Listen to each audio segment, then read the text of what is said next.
ওনার মুখ কেউ জানে? এখন আমি যদি মহিলাদের সম্বন্ধে বলি তাহলে বলবে যে কি মিশর মহিলা বিদ্বেষী, কিন্তু পুরুষদের যখন বলা হয় তখন উনি কম খিস্তি দেন? মুখ কি বাপ রে বাপ, মহিলার মুখে এরকম কথা শোনাই যায় না। প্রাতিষ্ঠানিক দুর্নীতি যদি হয়ে থাকে তাহলে ভোট বিয়ের আগে মুখ খুললো না কেন? আগে বলতে পারতো প্রাতিষ্ঠানিক দুর্নীতি হয়েছে। এখন সেই দুর্নীতির মধ্যে তো ওনার নামও রয়েছে। 5 লাখ টাকা নারদাতে কে খেয়েছিল? কাকলি ঘোষ নিয়েছিল, শুভেন্দু অধিকারী নিয়েছিল, আরো অনেকে নিয়েছে। তাহলে দুর্নীতিটা করলো কে? কাকলি ঘোষ তো দুর্নীতি করলো, সে আবার প্রাতিষ্ঠানিক ইনস্টিটিউশনাল করাপশনের কথা কি করে বলে?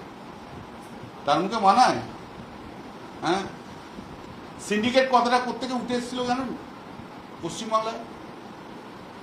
পশ্চিমবাংলায় প্রথম সিন্ডিকেট কথাটা উঠেছিল রাজারহাট মিউনিসিপ্যালিটিতে। তখন রাজারহাট মিউনিসিপ্যালিটি ছিল বারাসাত পার্লামেন্টারি কনস্টিটুয়েন্সির মধ্যে। তখন সিন্ডিকেটের নাম উঠে এসেছিল। সেই সিন্ডিকেট কারা চালিয়েছিল? বাংলার একটা মিডিয়ায় কাগজ এতে আজকে 5-7-8 বছর আগে খবর দেখে নেবেন যান কার নাম ছিল সেখানে, কার ছবি দেয়া। আমাকে বলতে হবে না কে দুর্নীতি আর কে দুর্নীতিপরায়ণ আর কে সৎ, বাংলার মানুষ খুব ভালো করে জানে। আর যদি এতই দুর্নীতি হয়ে থাকে তাহলে মুখ খোলেনি কেন? দুর্নীতিকে টলারেট করলো কে?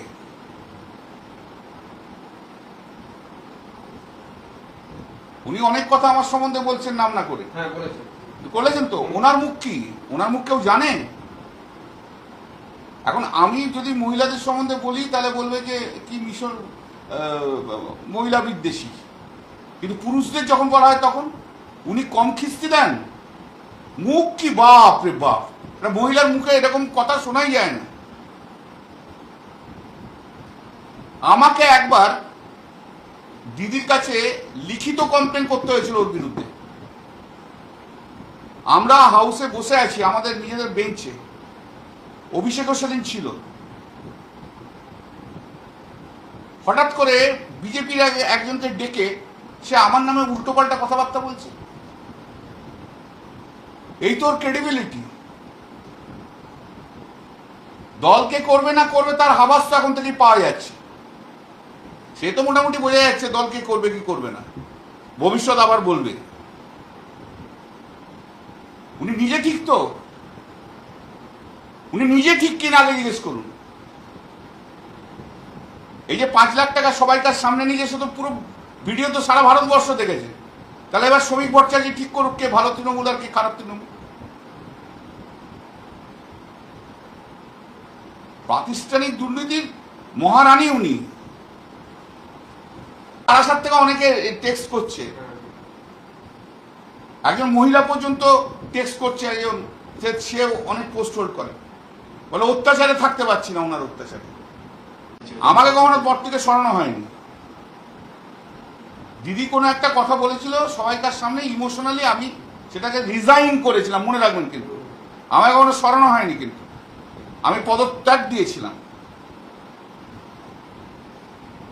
তারপর দিদি অভিষেককে পাঠিয়েছিল। অভিষেকের সঙ্গে আমার কথা হয়েছিল, আমি বললাম না এখন কিছু থাক, অলরেডি তোমরা কাকলি গোস্তাকে চিফ হুইপ করেছো, ঠিক আছে, এখন আমি চিফ হুইপ হবো না। অভিষেক ব্যানার্জিকে জিজ্ঞেস করে নেবে। অতএব আমাকে কেউ পদ থেকে সরানো হয়নি। অ্যাটেন্ডেন্স দেখেছেন ওনার অ্যাটেন্ডেন্স আর আমার অ্যাটেন্ডেন্স গুলো একবার দেখে নিন, ডিবেট গুলো দেখে নিন।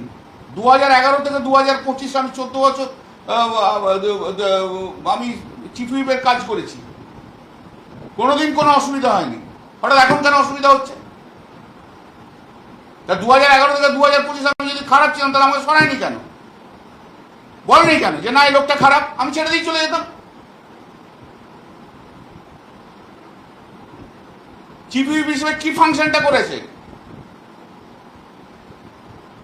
আর আপনারাই তো পার্লামেন্টে দেখেছেন কার ভয়েস কি আছে, কে কি প্রতিবাদ করেছে। আমার তো বলার দরকার নেই কার কি আছে। আমি নাটক ফাটক করি না, বুঝলেন? ফাইন্যান্সে বলতে গিয়ে বেগুন চিবিয়ে খেতে হয় না পার্লামেন্টে আমাকে।